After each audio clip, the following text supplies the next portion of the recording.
A Cheektowaga strip club lost its liquor license after police are called there dozens of times. Officials tell us violence has been ongoing since the club opened in February. News 4's Callan Gray joins us live with this story. Callan. Melina, police were called to Tryst Club more than 70 times since February. There have been shootings on or near the property. In one case, a woman was arrested for randomly tasing people inside.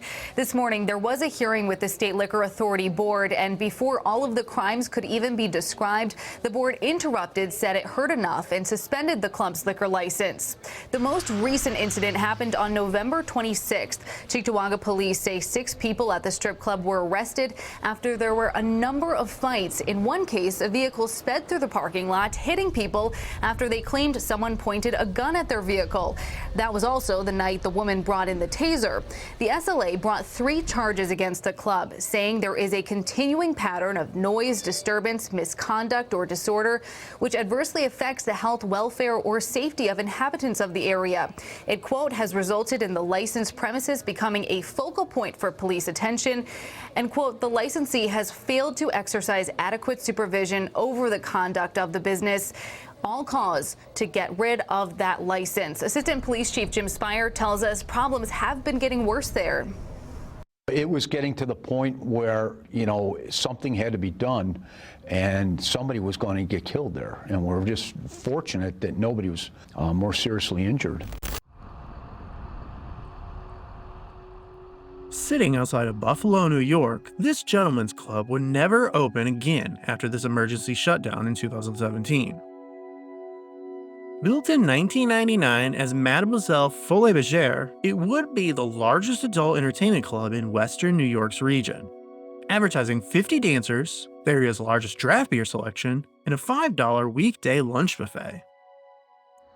Located in close proximity to the Buffalo Niagara International Airport, Mademoiselle's was intended to have a high-class Las Vegas feel, offering a $1,000 annual Gold Club membership, along with private dance rooms where customers could buy either champagne or cigars for one-on-one time with the dancers. Local officials expressed their dissatisfaction with the opening of the club, and the owner stated they caused 3 months' worth of delays by making him jump through a number of legal hoops. But much of the anxiety had dissipated after opening, with nearby locals pleased with the high-class atmosphere and nicely maintained building, saying though they didn't go inside, they did get a kick out of it being there. That bemusement would vanish in 2016, when the upscale club remodeled to a more standard modern look, and with it came new clientele. The renamed Tryst Gentlemen's Club will receive many mixed reviews, with complaints of a poor sound system making it hard to hear, unenthused dancers, and gang activity. After its emergency shutdown order came in 2017, the building would sit abandoned, being listed for sale in 2023, and it was sold in late 2025 for $1.2 million to a painting and maintenance company as their new headquarters. Join us for a step inside this troubled den of iniquity for a look at what was left behind. If you know Ruin Road, you know we value our privacy. But in our personal life, it's not always easy to maintain. Whether we know it or not, sites will mine our data like full name, email, health records, and more, which they will sell to scammers, spammers, and anyone else who wants to snoop. That's why we started using Aura, the sponsor of today's video. Aura shows us which data brokers are selling our personal information and automatically submits opt-out requests on our behalf. This not only reduces the amount of spam you'll get, but protects against hackers who can use this information to gain access to our social media, bank accounts, and other sensitive information. Aura also provides a ton of other features bundled into one easy-to-use app at an affordable price. You get antivirus, VPN, password management, parental controls, identity theft insurance, and more without needing to bother with different apps. We all have one or more of these tools already, but not having Aura is like locking the front door and leaving the back door wide open. And if you're a regular viewer, you'll know how often that happens. Like 24-hour security, motion sensors, and guard dogs, Aura is always on, doing the hard work of keeping my info safe so I can focus on other tasks with peace of mind. Relaxing. Ruin Road values our privacy, and we also value yours. Go to aura.com/ruinroad to start a free 2-week trial, also linked below in the description.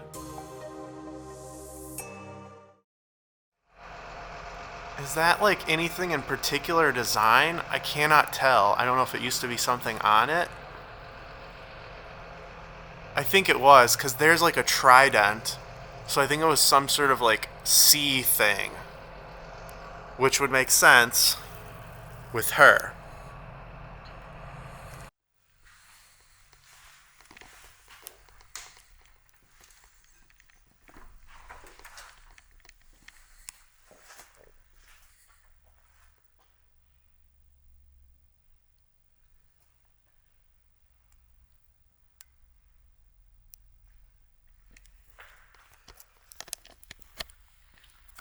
Let's see if we can get into the...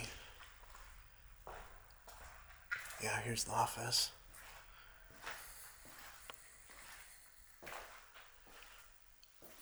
Some old party plates and stuff. This is like a... Oh, for tips. They could see back right into the kitchen.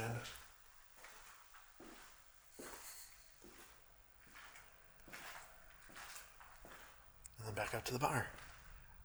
The club.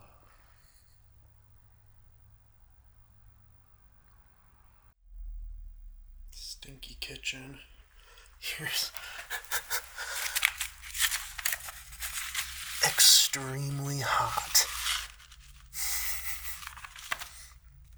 Upstate's adult mega store, so it's just like the local area's guide to all the sex shops and stuff. So this was the VIP room, and they just stored all the chairs and stuff in here. You can see the bar back there. We'll go check that out in a second. But let's see if there's anything in here. Yeah. All dancers must check in with the DJ prior to working.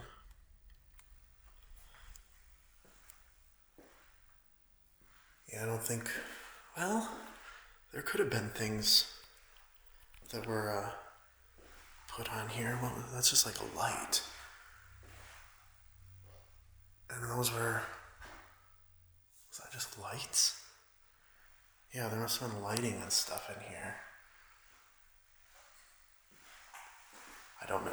As I say on other strip clubs we do, I know very little.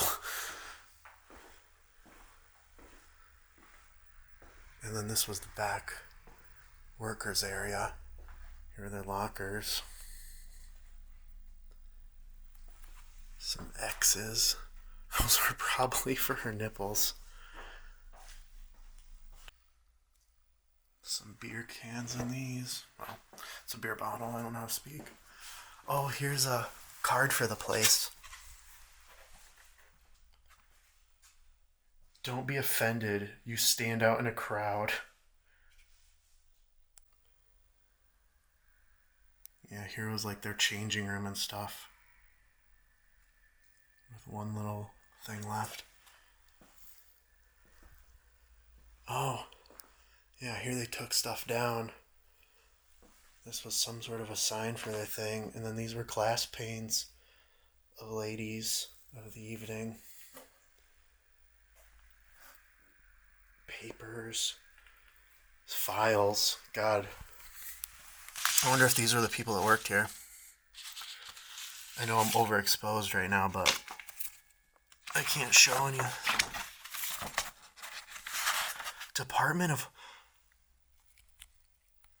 This is Department of Homeland Security Immigration's I-9 form.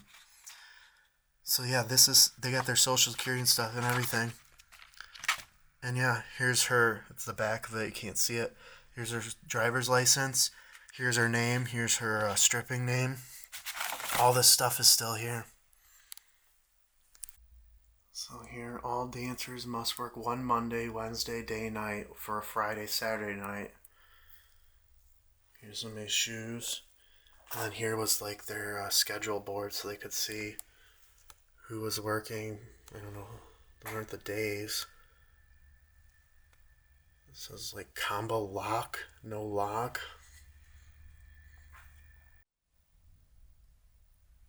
Here's so they would like share tips and stuff. There was a ton of lockers and stuff. I don't know how many people worked here, but there's just a ton of spots and a ton of like clothes left. But it just keeps going. Schedule request, event sign up, W2. Maybe these were like more changing rooms. That is tight. Blackjack's Shark Bar.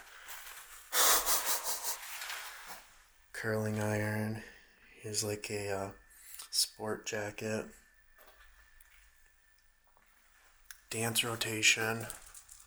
Pasties must be worn, so put them on. That's what we saw in that locker. Here's a ton of the business cards.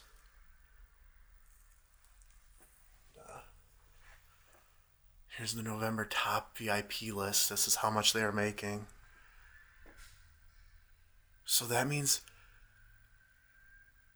they had that's multiple ones. So they had well over probably 50 people working here. Again, I don't know if that's like normal. Here was their office, manager's office or something.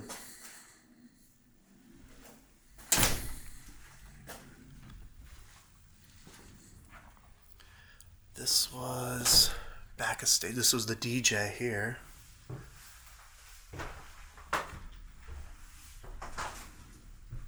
Here's update the Facebook, Instagram, Snapchat, clean out the things. So that was all their rules. And here you could overlook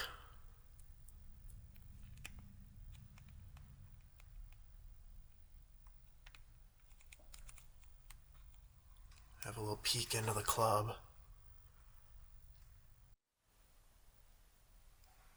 So here's the VIP room. Here was like I guess where you'd buy the dances and stuff. Make sure you're not a creep. And then here were the private dance rooms. Some fake candle lighting. Yeah. And then this was maybe the main area where they're not fully private. And then they just fully closed off. I don't know if that was originally. Yeah, they blacked out the windows.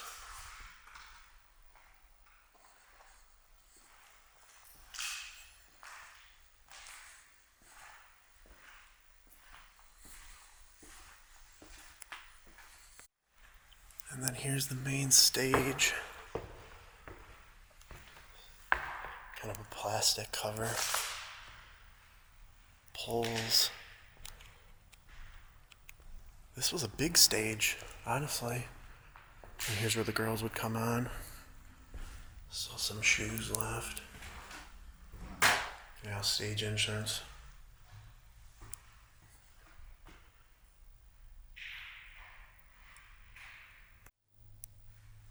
It's the bar. And some like flavoring, or is that sauces? All the different things on tap. There's still a good amount of glasses here.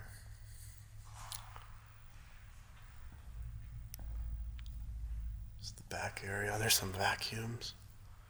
There's tickets.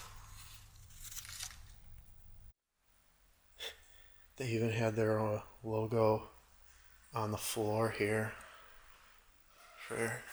So everyone would know who this lady was dancing for.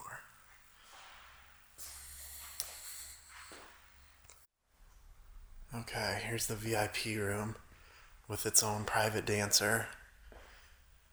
I wonder if they were using this in here, or this was just here.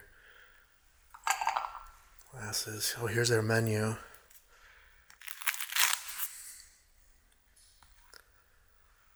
And some very nasty mints.